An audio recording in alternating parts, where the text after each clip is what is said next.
Good morning. This is Mr. Amador, and as you can see on the board, um, I work at Instituto Bilingüe Valle de Sula, and this class is going to be for the U.S. History program in the 10th grade. The main topic, as you can see, is the Union dissolves. And the first objective is to recall the facts that led to the Battle of Gettysburg. The second is to explain how the election of Abraham Lincoln as president led to the secession of the South, and the third objective is to discuss why the Union dissolved. Students previously have even chanted the Gettysburg Address, and they know all the whereabouts about this battle at Gettysburg, which took place in 1863 in the month of July, from the 1st to the 3rd. In just that last battle, more than 40,000 men or people may be wounded or killed, got damaged in that day, in that battle at Gettysburg. The Gettysburg Address is a speech given by Abraham Lincoln once he was elected president. He was already the president of the United States. He was elected in 1861. And as the president of the country, he got in between the battle of ideas about slavery that the North and the Southern state, northern and southern states in the Union of the United States had in the moment.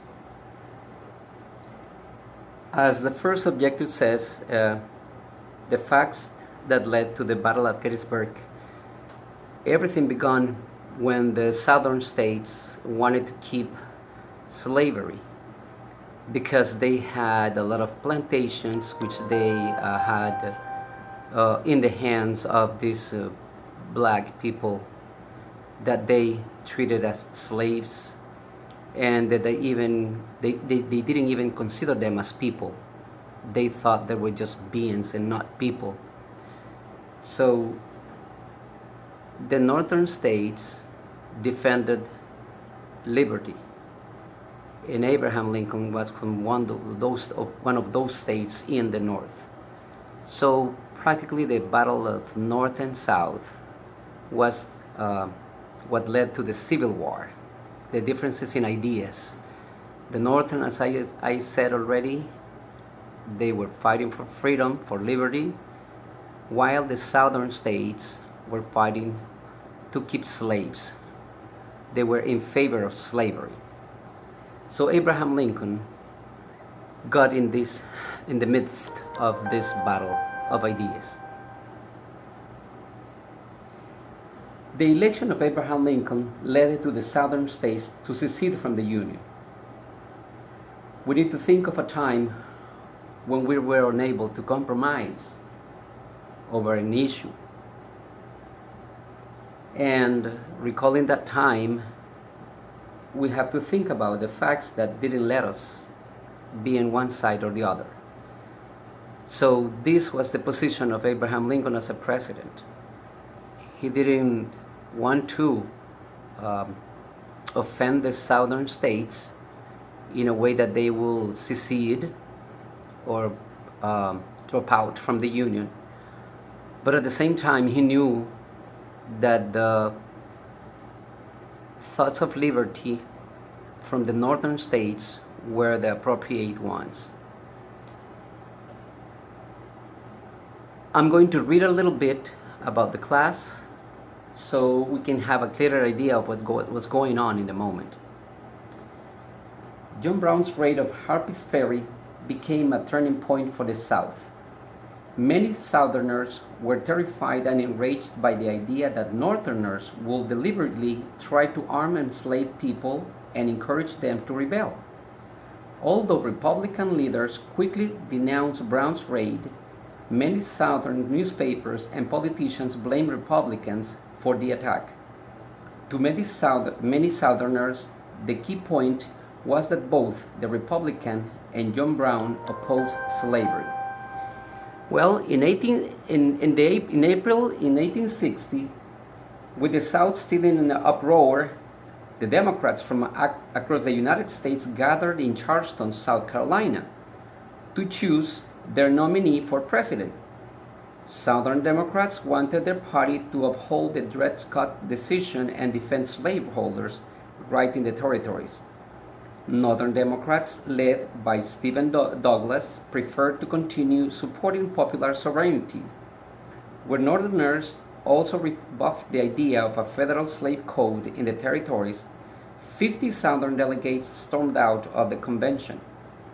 The walkout meant that neither Douglas nor anyone else could muster the two-thirds majority needed to become the party's nominee. So this was a conflict in the Democratic Party. So in June of 1860, the Democrats reconvened in Baltimore again. Southern delegates walked out. The Democrats who remained then chose Stephen Douglas to run for president.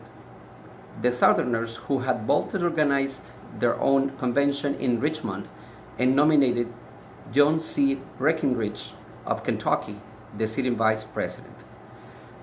Okay, these were the situations for the Democratic Party, and that was causing like a sore division. In the previous class, students learned the Compromise of 1850, in which the northern states had most victories, but at the same time, the Slave Act was more convenient to the southern states.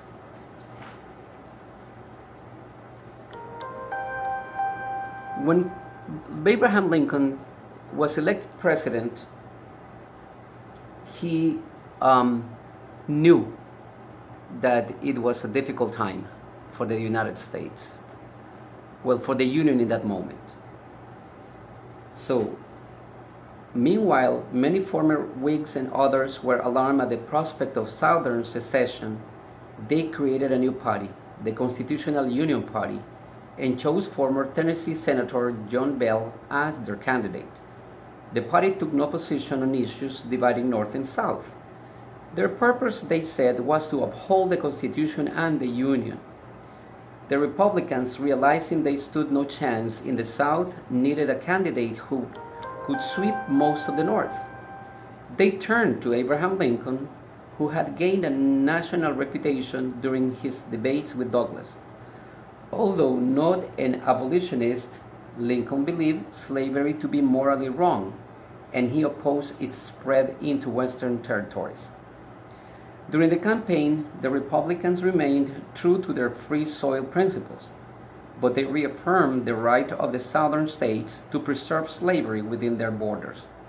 They also supported higher tariffs to protect manufacturers and workers, a new homestead law for settlers in the West, and federal funds for a transcontinental railroad. So the Republicans' proposals greatly angered many Southerners. As expected, Lincoln won no Southern states. In fact, his name did not even appear on the ballot in some states.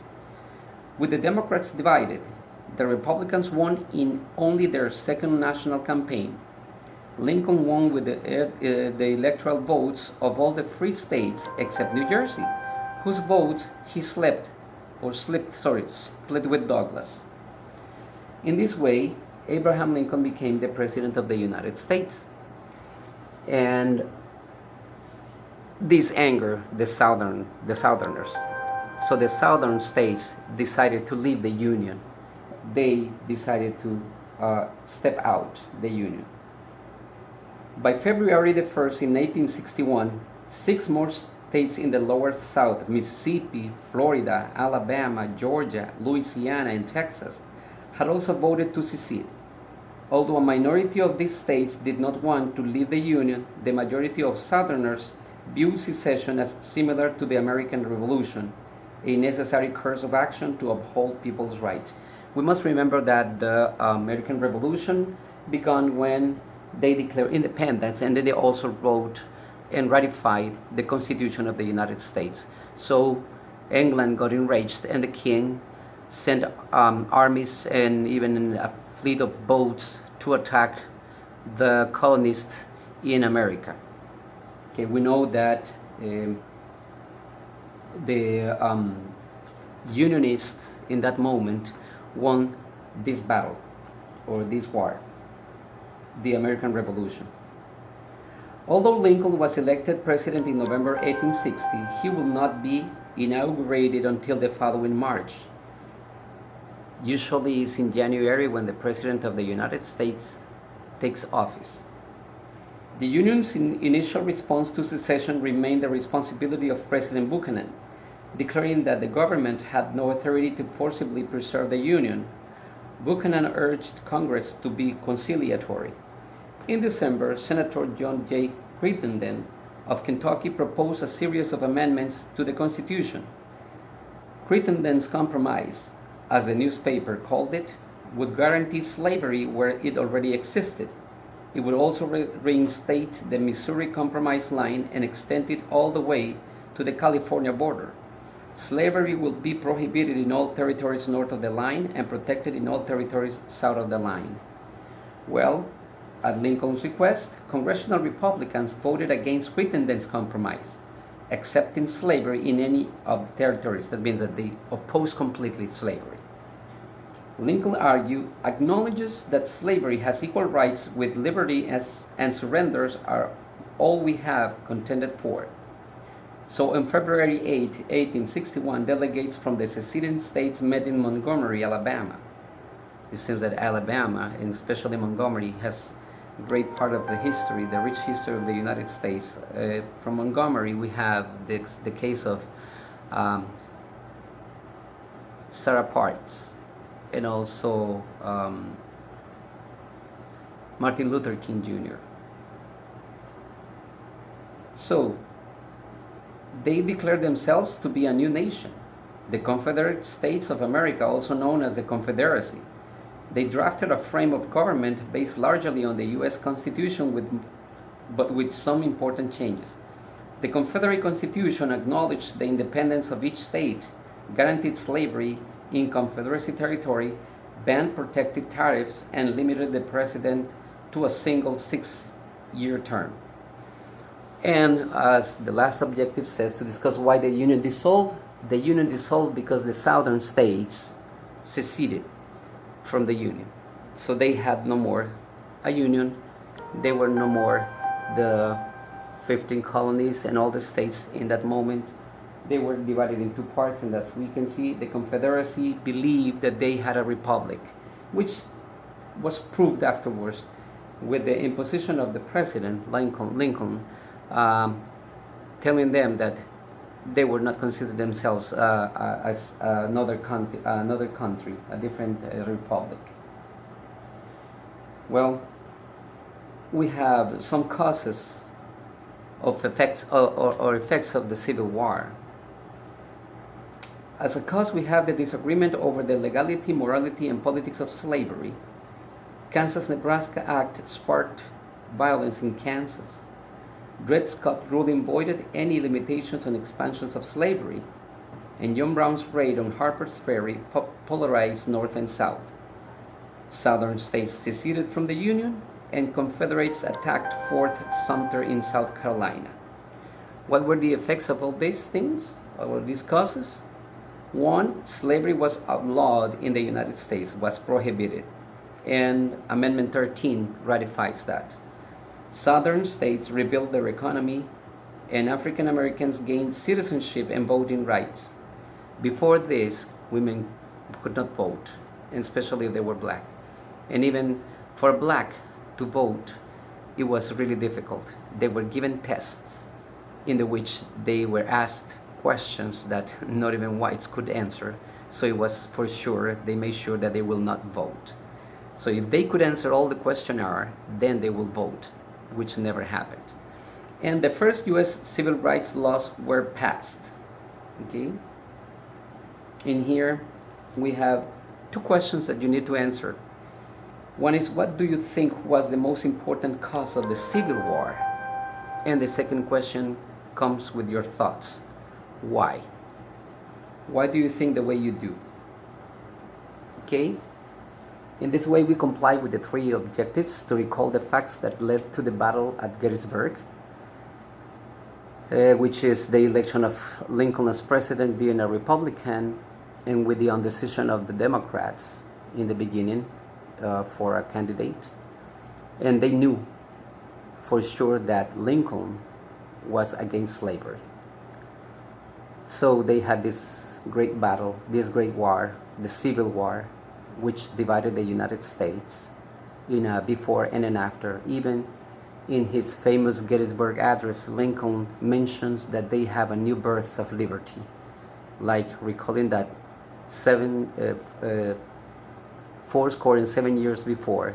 That means every score is 20 years, so 87 years before they had declared liberty. And now with this inauguration of the cemetery at Gettysburg, where he gave his famous speech of 2 minutes and 28 seconds, he declares again liberty for the United States, going against slavery.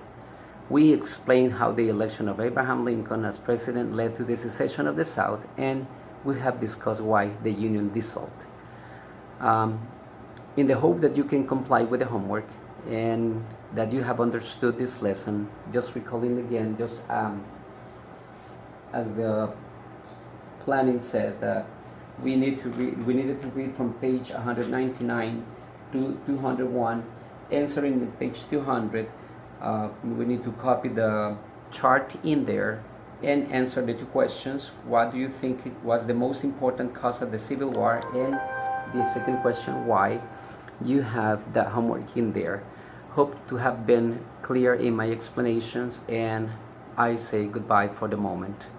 Thanks for your attention, and I hope that we have complied with the objectives of the class. Thank you, 10th graders. Have a great morning. Bye.